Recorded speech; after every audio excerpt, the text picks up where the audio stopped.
Avoid the crowd. Do your own thinking independently.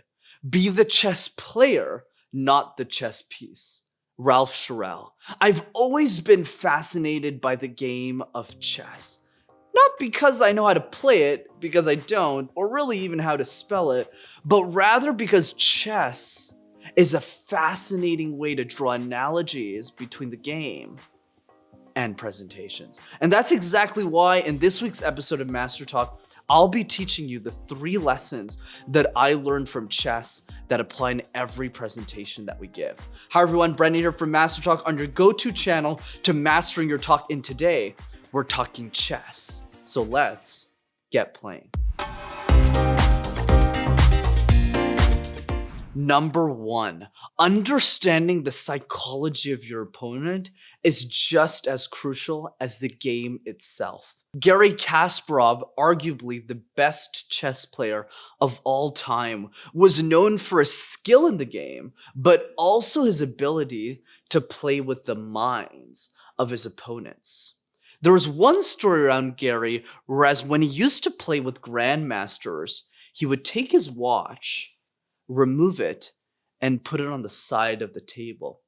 And when he felt that he won the game, he would take the watch and put it back on his wrist. And this is a strategy that every single one of his opponents knew about. So every time they saw him take their watch off, they started getting worried that Garry had checkmate on them. But here's the point. Whether Garry had checkmate or not, it confused the mind of his opponents. In the same way with communication, we must realize that public speaking is not a single-player game, but rather a multiplayer game.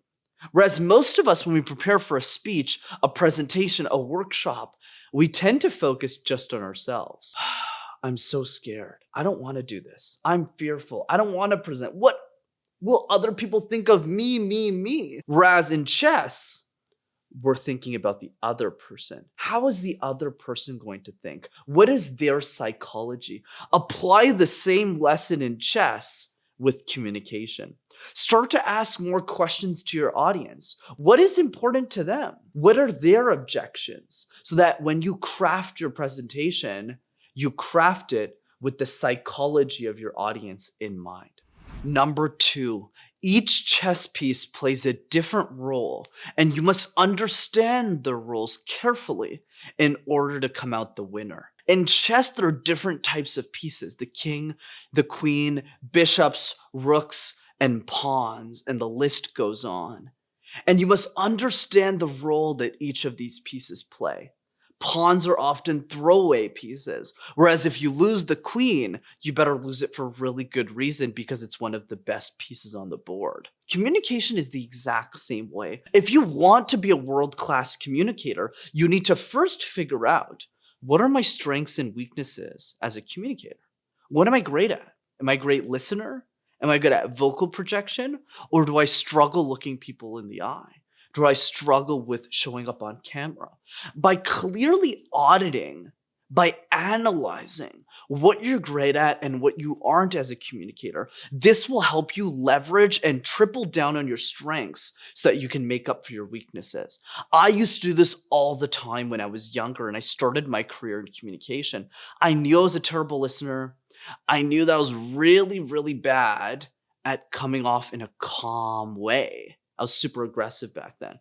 But because I understood those weaknesses well, I was able to learn from them, leverage them, and ultimately come out the winner of my own game. So be sure to pay attention to every piece that you have, not just in the game of chess, but also in the game of presentation so that you get checkmate. Number 3, the most vital part of any chess match is the board itself. Did you ever think about that? The board is actually the most important part of the game, for without it, the game would never begin. And I've always believed that the best communicators on the planet don't act like the players or the pieces on the board, but rather think deeply about the board itself. Because at the end of the day, when you're an exceptional communicator, you hold all of the incredible members of your audience on a board. You think about all of their personalities, all of their abilities, what they care about, what their objections are, what they value, so that you can keep the game together.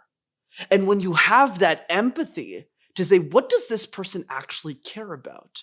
Not only do you win the game, but you also understand it before it even begins. So the next time that you jump into a chess match or even a communication match, think about the board and have the empathy to make sure that every single person has an exceptional experience. Because if you focus all of your attention on that, you'll always get checkmate. Avoid the crowd. Do your own thinking independently. Be the chess player, not the chess piece. If there's anything that you've learned from this episode, it's this. Understand that the psychology of chess has very little to do with the game itself, but has much to do with every detail around the game.